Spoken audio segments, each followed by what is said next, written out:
talk if they want to. Talk don't bother me.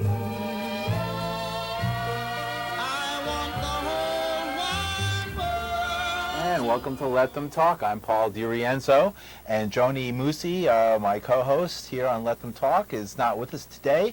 She'll be back in a week or two, and we wish her a big shout out. And we do have a guest, though, from the Lower East Side, Phil Van Aver, who's joining us again here on Let Them Talk. Phil was with us back in December of 2005, at the very beginning of 2005, December 2005, right at the very beginning, in the nascent stages of Let Them Talk. You were our first guest ever on the show, and welcome back. It's been too long. I'm glad we got you back here. Phil Van Aver is an Lower East Side lifelong resident, or for a large part of his adult life here in the Lower East Side, 40 years, and he is an expert on political issues here in the city, and an expert on issues having to do with housing, land use.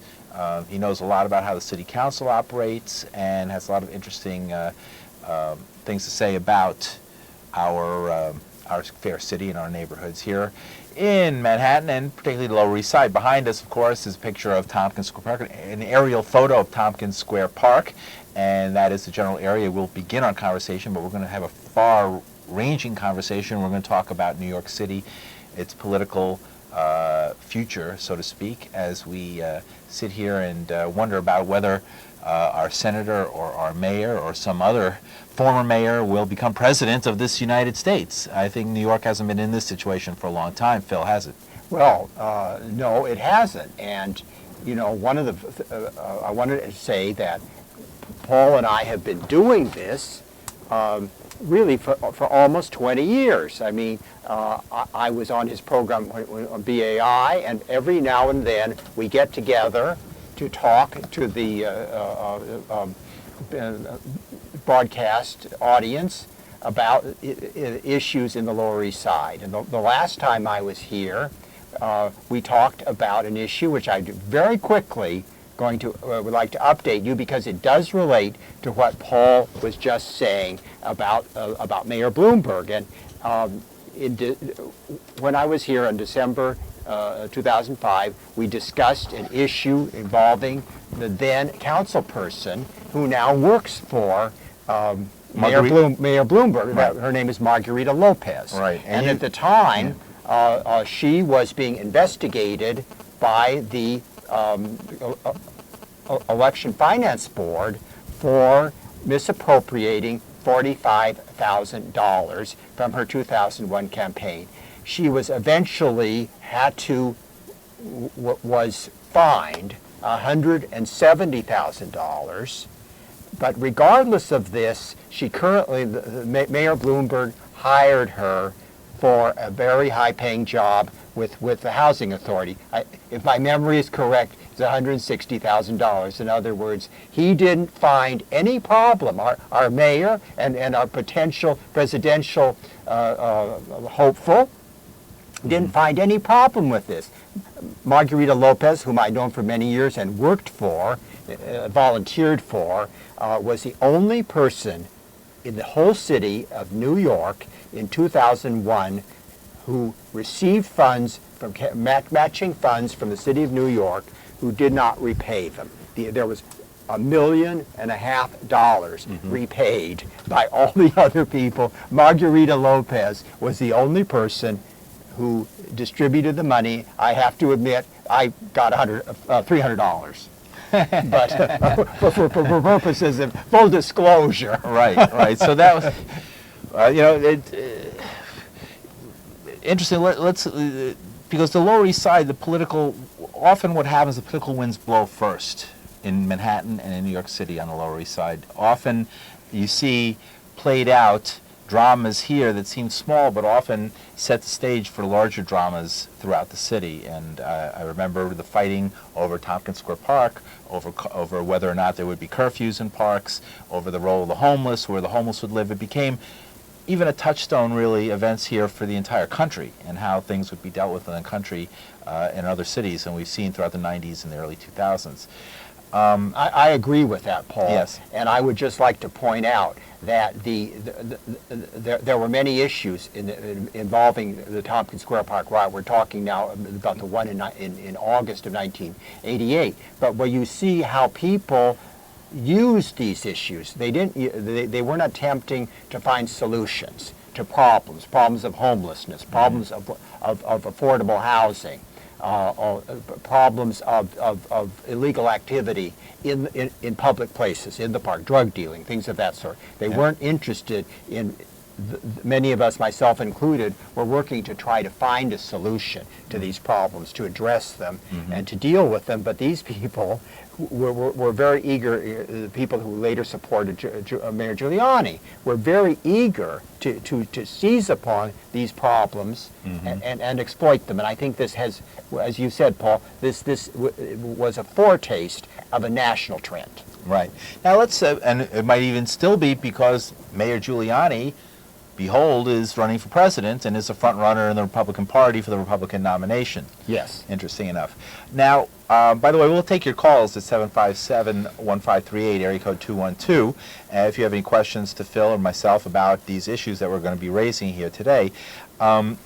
Let's go and talk about something that was, we're going to talk about a lot of things, but back in the newspaper a few days ago, there was an article concerning the Seward Park region. That's along Delancey Street, and we had a fascinating discussion earlier about the history, and Seward Park is, right now if you went by there you would see gigantic parking lot along Delancey Street just before you get onto the Williamsburg Bridge.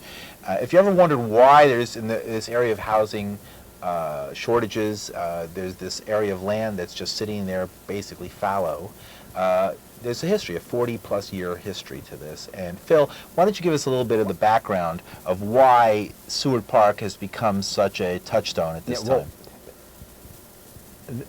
The area is called the Seward Park Urban Renewal Area. For those of you who are not familiar with that term, it was basically a term that was used in the 50s and the 60s and the 70s for urban renewal. I mean, some people call this Negro removal, but basically it was the idea that land would be cleared in urban areas. This was done throughout New York City, and affordable housing would be created. And I did not live in New York at that time. This would have been the early 60s. Yes, I mean it was the mid 60s, and in the Lower East Side there had been a history of, first of all, the projects that still exist. Now that's not what we're talking about. We're talking about those were built immediately after the Second World War. But for instance, near where I live, near Tompkins Square Park, there was something called Village View. Land was cleared. Promises were made. But this is a crucial part of this. Promises were made that there would be that people who lived in low rent apartments, people of very modest means, would be supplied with new apartments. And what happened in Village, and they'd also, the commercial spaces would also be developed. In Village View, this was not done. It became a middle income apartment, and it still is, and there's no commercial. So when the land was cleared for Seward Park, people were already in a By mode. land cleared, to clarify what that means, is that there were thousands upon thousands of people living in 100-year-old tenements, and they came in with bulldozers and they just destroyed these tenements. I mean, this is an area, it's famous. I mean, many famous people in American history. This was a teeming, alive, bustling area. Adjacent, for those of you who might know, to Orchard Street. I mean, it's right, Lower East Side. Right across Delancey Right. Street from that area. It was historically a Jewish area. It was before that Irish, and it was on the waterfront. It was actually an industrial area at one time. There were docks there. It was when you go there now and you see these housing projects, these upper middle class and middle class housing projects, you would never know what was there before, just a few decades ago. What the issue became heated about 20 years ago. I mean, I myself am not completely familiar with the history between 1967 and 1987. Right. But what happened was there a conflict developed because the adjacent buildings were they're called the Grand Street houses, which were primarily they're referred to today by neighbors as the Jewish projects. So you do have an ethnic conflict. So when the proposals were made to build affordable housing, meaning low, moderate, and middle income housing with a commercial component, there was terrific opposition. This is going back to my experience in 1987. By 1987, you have a situation where there were various organizations like Puerto Rican Legal Defense and Education Fund were very, very active on behalf of their constituency. And for instance, they sued the Grand Street houses because they were not racially integrated. They did not rent to Puerto Rican people. And so at the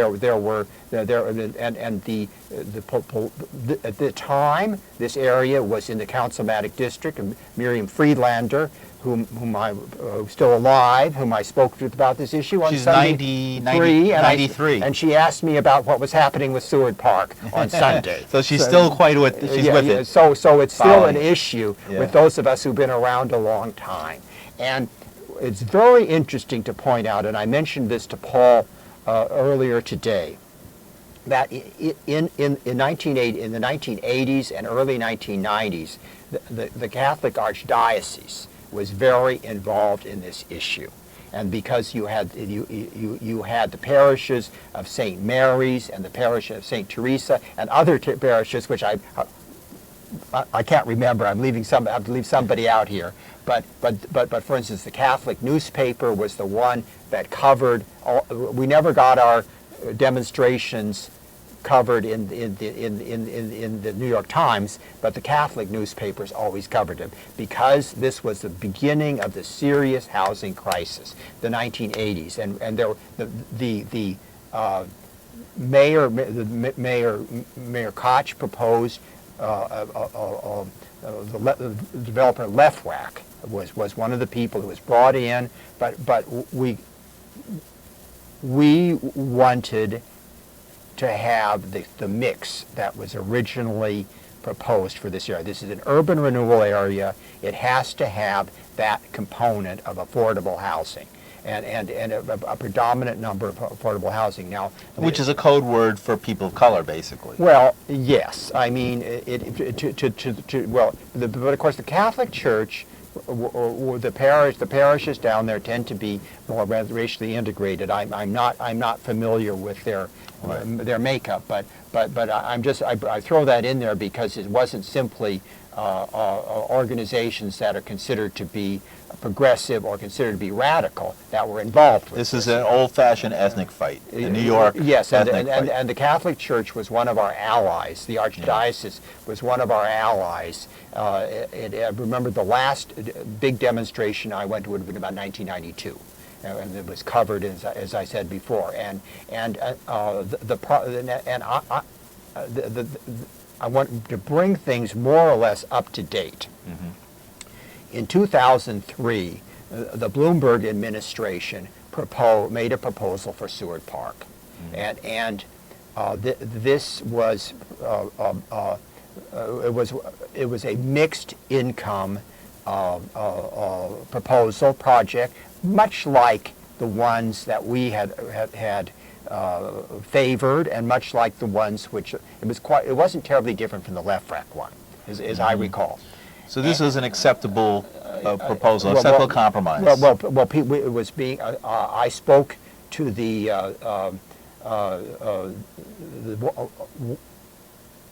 woman who is currently the district manager of Community Board 3. They were very actively supporting this and involved in it, and wanted to be in on the conversation. That's the Lower East Side Community Board. Yes, that's that is what we're talking about today. Is mostly events in Community Board 3, and And I asked Susan Stetzer, is this a serious proposal from the mayor? And she said, yes, Philip, it is a serious proposal. I will go to a meeting at the PS 20 on Allen Street in Alston, and it was a chaotic event. And the board chair had difficult time keeping order. There was a lot of it was packed. Did they call police? No, the police were not called. Not this time. It was not this time. I mean, I've been plenty of meetings at that community board where they did. Well, you know, they were tried very hard not to. But what happened was, after this meeting, if my memory serves, it was in 2003, and I believe it was in November. And after that meeting, now this is my opinion, the mayor's office basically said this is too much trouble. We cannot. I mean, it's still, after 40 years, a political hot potato. And in the summer of 2004, that would be 3 years ago, August of 2004, I attended a rally, some of us old-timers who have been involved in this issue, in front of Sheldon Silver's office. And who is Sheldon Silver? Sheldon Silver is the assemblyman from this district. He is, of course, as we know, the Speaker of the State Assembly. And Sheldon Silver's role in this is that he is very, very, shall we say, sensitive to the wishes of the people who live adjacent to the urban renewal area. Very political. He's sensitive to he supports the folks who don't want to build this moderate, affordable, low-income housing. And originally, it's very interesting because originally they claimed that it would create a crime problem. You see, when was this? This was back in the 80s and 90s. In 87 and 92. Right, when the crime rate was high in New York. Yes, you see, and of course now... Well, let me ask you that. Now, since the crime rate is allegedly down and these same political figures are all touting the fact they've been so successful in reducing crime, where's the crime issue? Yes, well, I just say, I'm just pointing this out. This has been one of their rationales in the past. Right. In other words, it's forgotten. You know, and now that the crime issue is on the back burner, except for people who are running for president, I don't know what their objection is. You see, my feeling is, and I imagine that I share this feeling with many people who are listening to this program or watching this program. What we need in New York is low, moderate, and middle income housing. We do not need more luxury housing. I mean, the luxury developers can deal this with very, very effectively. They do not need city-owned or subsidized housing to create luxury housing in the heart of this rapidly very attractive area. And this area, I'm going to move into the rezoning issue. Right. Yes, this is good. Let's talk about zoning, because that's what I wanted to touch on too in the last few minutes of this program. Is now also going on at the same time is a plan brought forward by Bloomberg, the first time in quite a long time anybody's attempted to pass a comprehensive rezoning of New York City. And let's do some background for folks. What is zoning? Well, zoning essentially is regulation of what can be built. Whether and residential, industrial, commercial, and its uses, and how high can you build? How big? For instance, the area, and I want to make this clear. The area that we're discussing now, it doesn't, strictly speaking, include the Seward Park urban renewal area. That urban renewal, it abuts it. That would be quite slightly south of the. So we're talking about an area which I will call the area below Houston Street is the Orchard Street area, and the area where I live and where Paul lives is behind us on the screen, which is the Tompkins Square Park area that is generally referred to as the East Village. And you can see it's pretty low rise. And you see the idea of this zoning it's divided into two areas, and I'm basically going to talk about the area now that is north of Houston Street, where Paul and I live. And the proposal would have height caps, which are that was a height cap means you could build over 80 stories. 80? 80 feet. Excuse me. Thank you, Paul. They would like to put 80 stories up, and they tried over at Houston Street. Excuse me, 80 feet. It's hard to... 80 feet. It's about 8 stories. 8 stories. About 10 feet to a story, I think, on average. The zoning... And currently, a building today is like normally about 6. A tenement building like exists on the Lower East Side is usually 5 or 6 stories. Yes, I mean it's a bit higher than the majority of the building. Can I take a minute to explain this? Why tenement apartments tend to be 5 or 6 stories?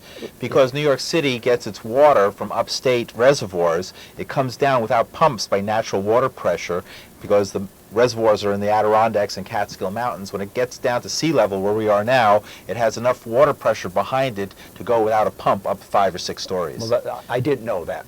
Yeah, you know, and I wanted to explain because I think that's fascinating. So if you go over 6 stories, you need a pump, and you need one of those tubs on the roof. Well, this is very interesting environmentally, and you see, and this proposal would affect large numbers of tenants, present tenants. We're not talking now about vacant land. I mean, we're talking about buildings which have a mix of of people who paid market rate rents and people who are rent regulated. Though that's the majority of this. And this proposal is working its way through the system. It will. The Community Board 3 has a task force.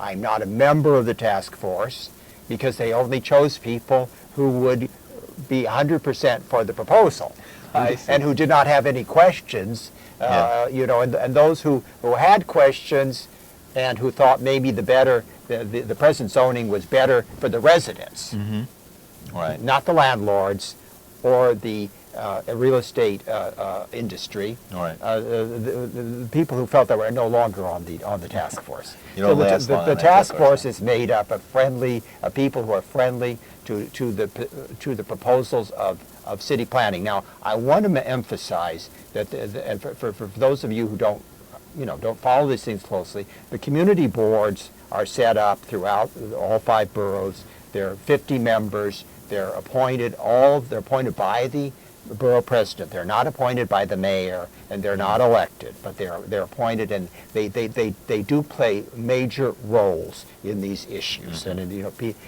it's They become the voice of the public. well, so they're supposed to be Right, but they become the voice of the public. Often they're the voice of commercial interest in the neighborhood. So that allows the city to say, well, the people agreed with it. Well, they're the voice. They're described as the voice of middle class New York. But a lot of the people who live in the Lower East Side, from an economic standpoint, do not quite reach that level of affluence. So they're not really fully represented on the board. I have this proposal is really too complicated. It's really too complicated. That's the problem with it. Yeah, but it does affect what is going to be built, what the future of this neighborhood is going to be, and what is interesting to me, and one of the reasons that I'm here talking about this this evening is that nobody, I could say nobody knows about this. Right. I mean, the New York Times is always saying nobody cooks anymore. Nobody knows. I'm saying nobody knows about it's somewhat rhetorical. Because Paul and I know about it, and the people on the community board know about it. Sure. But if I mention this to people in the park or my friends who live in the area, The people who would be affected by the it. people who will be affected by it, and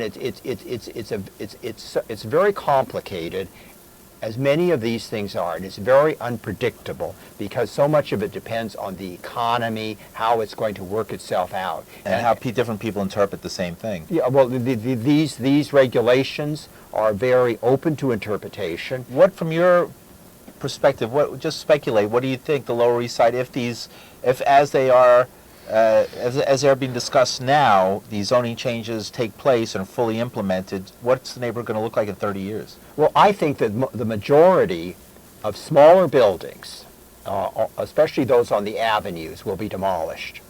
You know, because for First Avenue, Avenue A. Yes, Oh, yeah, no. yes. Houston Street. Yes, well, Houston Street, that's an area where you can build under this zoning 12 stories. Well, they have huge buildings going up there now. And so the present zoning is commercial.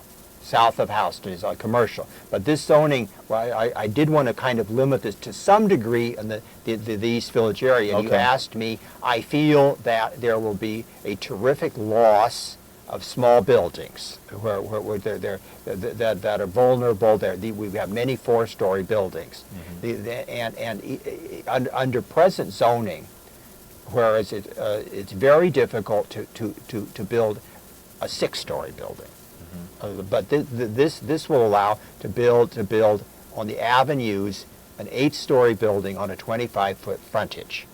And so I like the people on the nightly business report on Channel 13. I don't like giving predictions. Right. You know, it's very difficult too. Right. But your belief is that the smaller, older buildings will be more quickly eliminated and replaced with more modern.